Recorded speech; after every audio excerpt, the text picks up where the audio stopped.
नमस्ते भैया बहनों, आज हम कक्षा छठी का पाठ पढ़ेंगे। जैसा कि हमने पहले पढ़ा था कि पृथ्वी हमारा आवास पुस्तक का नाम है और उसका पाठ है कि सौर मंडल में पृथ्वी। तो इसका पहला भाग हमने पढ़ लिया था। अब आज इसका हम दूसरा भाग पढ़ेंगे। तो इसमें पहले मैंने आपको बताया था कि सौर मंडल में पृथ्वी में सौर मंडल से हम क्या समझते थे, सौर मंडल का कितने ग्रह होते हैं, इसके बारे में मैंने आपको बताया था। अब हम इसमें पृथ्वी के बारे में पढ़ेंगे। सूर्य से दूरी के हिसाब से पृथ्वी तीसरा ग्रह है। आकार में ये पांचवा सबसे बड़ा ग्रह है। ये ध्रुव के पास थोड़ी चपटी है। यही कारण है कि इसके आकार को भूभाग कहा जाता है। चपटी होने के कारण इसको क्या कहा जाता है, भूभाग कहा जाता है। भूभाग का अर्थ होता है कि पृथ्वी के समान आकार, यानी पृथ्वी के समान आकार को क्या कहते हैं, भूभाग का अर्थ क्या होता है, पृथ्वी के समान आकार। जीवन के लिए कुछ अनुकूल परिस्थितियाँ संभव केवल पृथ्वी पर ही पाई जाती है। यानी जीवन जीने के लिए जो अनुकूल परिस्थितियाँ होती है वो कहाँ पर पाई जाती है, पृथ्वी पर ही पाई जाती है। पृथ्वी न तो अधिक गर्म है और न ही अधिक ठंडी। यहाँ पानी और वायु उपस्थित है जो हमारे जीवन के लिए आवश्यक है। वायु में जीवन के लिए आवश्यक गैसें जैसे ऑक्सीजन मौजूद है। इन्हीं कारणों से पृथ्वी सौर मंडल का सबसे अद्भुत ग्रह कहा जाता है, क्योंकि पृथ्वी में ही सभी न तो गर्म है और न ही अधिक ठंडी है। यहाँ पानी भी है और वायु भी उपस्थित है और अनेक गैसें भी यहाँ पर विद्यमान रहती है। इसी कारण पृथ्वी को सौर मंडल का सबसे अद्भुत ग्रह कहा जाता है। अंतरिक्ष में देखने पर पृथ्वी नीले रंग की दिखाई पड़ती है, क्योंकि इसकी 2/3 सतह पानी से ढकी हुई है, इसलिए इसे हम नीला ग्रह कहते हैं। भैया बहनों, नीला ग्रह किसे कहा जाता है, पृथ्वी को ही कहा जाता है। अगला इसका पॉइंट पढ़ेंगे हम, चंद्रमा। चंद्रमा ही पृथ्वी का उपग्रह है। हमारी पृथ्वी के पास केवल एक उपग्रह है, उसका क्या नाम है, चंद्रमा। इसका व्यास पृथ्वी के व्यास का केवल 1/4 है। ये इतना बड़ा इसलिए प्रतीत होता है क्योंकि ये हमारे ग्रह से अन्य खगोलीय पिंडों की अपेक्षा नज़दीक है। ये हमसे लगभग 3,84,400 किलोमीटर दूर है। अब आप पृथ्वी में सूर्य और चंद्रमा की दूरियों की तुलना कर सकते हैं। जैसे ये इसमें सबसे पहला जिसने जहाँ पर चंद्रमा पर कदम रखने वाला पहला व्यक्ति कौन था, नील आर्मस्ट्रांग ही पहले व्यक्ति थे जिन्होंने 21 जुलाई 1959 को सबसे पहले चंद्रमा की सतह पर कदम रखा था। अगला इसमें उपग्रह। एक उपग्रह किसे कहते हैं, एक खगोलीय पिंड है जो ग्रहों के चारों ओर उसी प्रकार चक्कर लगाता है जिस प्रकार ग्रह सूर्य के चारों ओर चक्कर लगाते हैं। मानव निर्मित उपग्रह एक कृत्रिम उपग्रह है।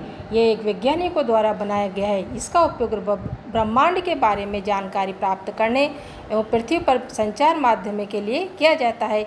इसे रॉकेट के द्वारा अंतरिक्ष में भेजा जाता है एवं पृथ्वी की कक्षा में स्थापित कर दिया जाता है। अंतरिक्ष में उपस्थित कुछ भारतीय उपग्रह इनसेट, IS, एडसेट इत्यादि हैं। जीव एवं पौधों को जीवित रहने के तथा विकास करने के लिए किन तत्वों की आवश्यकता होती है। चंद्रमा पृथ्वी का एक चक्कर लगभग कितने दिन में पूरा करता है, 27 दिन में पूरा करता है। भैया बहनों, चंद्रमा पृथ्वी का एक चक्कर कितने दिन में पूरा करता है, 27 दिन में पूरा करता है और लगभग इतने ही समय में ये अपने अक्ष पर चक्कर भी पूरा करता है। इसके परिणाम स्वरूप पृथ्वी में हमें चंद्रमा का केवल एक ही भाग दिखाई पड़ता है। चंद्रमा की परिस्थितियाँ जीवन के लिए अनुकूल नहीं, इसलिए इसी सतह पर पर्वत, मैदान एवं गड्ढे हैं जो चंद्रमा की सतह पर छाया बनते हैं। पूर्णिमा के दिन चंद्रमा पर इसकी छाया को देखा जा सकता है।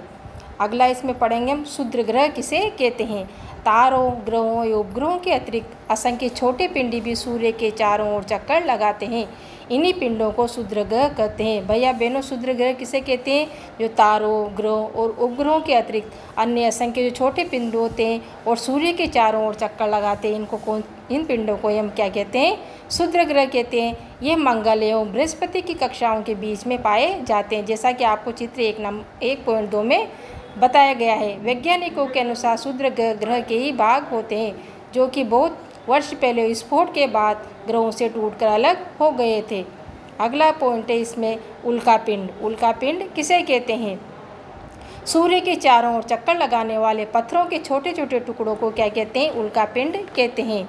कभी कभी ये उल्कापिंड पृथ्वी के इतने नज़दीक आ जाते हैं कि इनकी प्रवृत्ति पृथ्वी पर गिरने की होती है। इसी प्रक्रिया के दौरान वायु के साथ घर्षण होने के कारण ये गर्म होकर जल जाते हैं।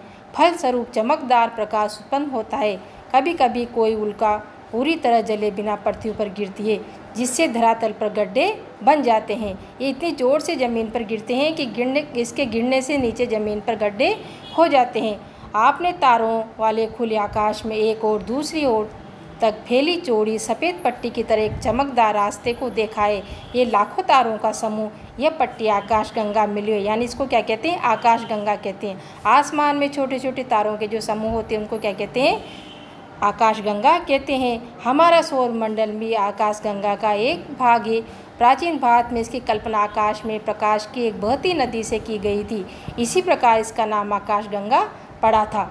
आकाशगंगा करोड़ों तारों, बादलों तथा गैसों की एक प्रणाली है। इसी प्रकार की लाखों आकाशगंगाएं मिलकर किसका निर्माण करती हैं? ब्रह्मांड का निर्माण करती है। ब्रह्मांड की विशालता की कल्पना करना अत्यंत कठिन है, लेकिन वैज्ञानिक अभी भी इसके बारे में अधिक से अधिक जानकारी एकत्र करने में जुटे हैं। इसके आकार के संबंध में हमें कोई जानकारी नहीं है, लेकिन फिर भी हम जानते हैं कि हम सभी इस ब्रह्मांड का हिस्सा हैं। ये जो आपको चित्र दिखाई दे रहा है, पृथ्वी, सौर मंडल, आकाशगंगा, ब्रह्मांड, ये सभी किसी के इसके ब्रह्मांड के हिस्से हैं। क्या आप ब्रह्मांड के साथ अपना संबंध बता सकते हैं? आप पृथ्वी पर है तथा पृथ्वी सौर मंडल का एक भाग है। हमारा सौर मंडल आकाशगंगा यानी मिल्की वे का एक भाग है जो ब्रह्मांड का हिस्सा है। ब्रह्मांड से जुड़े इस तथ्य पर विचार करने के लिए हमें लाखों आकाशगंगाएं मौजूद हैं। इस चित्र में जो आपका स्थान कहाँ पर है, देखिए आपको जो चित्र दिखाई दे रहा है इसमें देखना कि आपको इसमें अपना स्थान कहाँ पर प्राप्त कर सकते हैं। अब जो आपके इसमें जो क्वेश्चन आंसर है उसके बारे में मैं आपको बता रही हूँ। इसमें सबसे पहला प्रश्न है, ग्रह और तारे में क्या अंतर है? तो भैया बहनों, आपको इसके प्रश्न उत्तर करने पहला ग्रह और तारे में क्या अंतर है? ग्रह तो टिमटिमाते नहीं है, लेकिन तारे टिमटिमाते हैं। ग्रह के पास अपना प्रकाश नहीं होता, लेकिन तारों के पास अपना स्वयं का प्रकाश होता है। ग्रह तारों का चक्कर लगाते हैं, लेकिन तारे किसी खगोलीय पिंड का चक्कर लगाते हैं। ग्रहों का आकार तारों से छोटा होता है और तारे इनका आकार बहुत बड़ा होता है। अगला प्रश्न है आपका, सौर मंडल से आप क्या समझते हैं? यानी सौर मंडल का शाब्दिक अर्थ क्या होता है? यानी सूर्य का परिवार। सूर्य के 8 ग्रह होते हैं, उपग्रह तथा अन्य खगोलीय पिंड होते हैं। क्षुद्र ग्रह और उल्का पिंड ये सभी मिलकर किसका निर्माण करते हैं? सौर मंडल का निर्माण करते हैं। अगला प्रश्न है इसमें, सूर्य से उनकी दूरी के अनुसार सभी ग्रहों के नाम लिखो। अब उनके सभी ग्रह कौन कौन से? सबसे पहला बुध, शुक्र, पृथ्वी, मंगल, बृहस्पति, शनि, यूरेनियन और नेपच्यून, ये सभी ग्रहों के नाम हैं। अगला प्रश्न है इसमें, पृथ्वी को अद्भुत ग्रह क्यों कहा जाता है? क्यों कहा जाता है पृथ्वी को अपना अद्भुत ग्रह? क्योंकि यहाँ जीवन जीना संभव है, क्योंकि ये जीवन के अनुकूल यहाँ का वातावरण है। यहाँ न तो अधिक गर्मी है न अधिक ठंडी है। यहाँ हवा और पानी दोनों मौजूद है और हमारे जीवन के लिए ज़रूरी है, इसलिए इसे अद्भुत ग्रह कहा जाता है।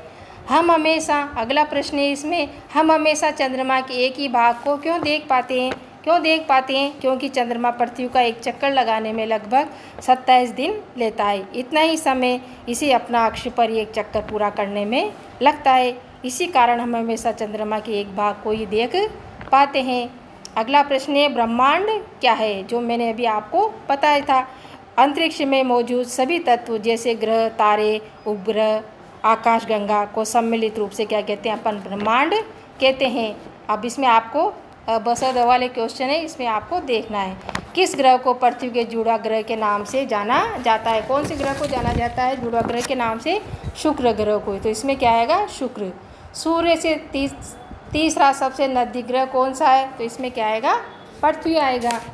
सभी ग्रह सूर्य के चारों ओर किस प्रकार के पथ पर चक्कर लगाते हैं? तो इसमें क्या आएगा? दीर्घवृत्ताकार रूप में चक्कर लगाते हैं। ध्रुव तारे की दिशा का ज्ञान होता है? ध्रुव तारे से हमें उत्तर दिशा का ज्ञान होता है। क्षुद्र ग्रह किन कक्षाओं के बीच पाए जाते हैं? तो क्षुद्र ग्रह किन कक्षाओं के बीच पाए जाते हैं? मंगल और बृहस्पति। अब इसमें खाली स्थान भरना है आपको। खाली स्थान का एक समूह जो विभिन्न प्रतिरूपों का निर्माण करता है उसे खाली स्थान क्या कहते हैं? तो इसमें आएगा तारों का एक समूह जो विभिन्न प्रतिरूपों का निर्माण करता है उसे क्या कहते हैं? नक्षत्र मंडल कहते हैं। ये बढ़ना है आपको इसमें। तारों की बहुत बड़ी प्रणाली को क्या कहते हैं? आकाशगंगा कहते हैं। पृथ्वी के सबसे करीब, तो क्या है पृथ्वी के सबसे करीब? चंद्रमा। अगला है पृथ्वी, खाली स्थान में आएगा पृथ्वी सूर्य से तीसरा सबसे नज़दीक ग्रह है। अगला है इसमें, ग्रहों के पास अपनी खाली स्थान तथा नहीं होती है। तो इसमें क्या आएगा, ग्रहों के पास अपनी प्रकाश तथा ऊष्मा नहीं होती है।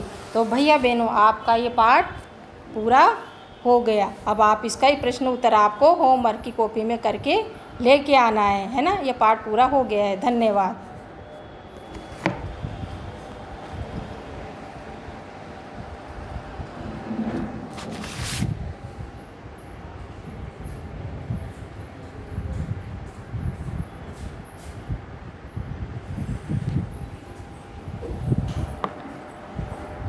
चल जाता है यार।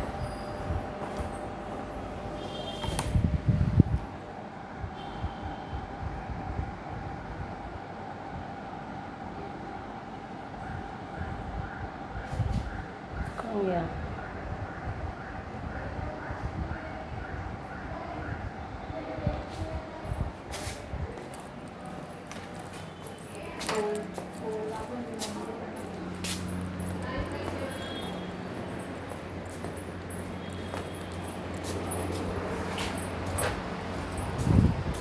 उनके बंद नहीं हो रहा, पढ़ा दिया उन्होंने।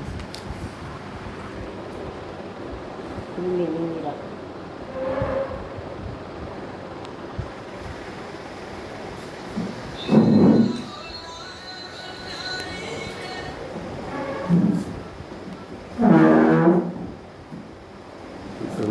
रोज जाओ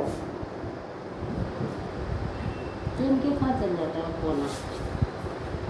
वो क्या करती है वो दीदी है ना, यूँ आगे के?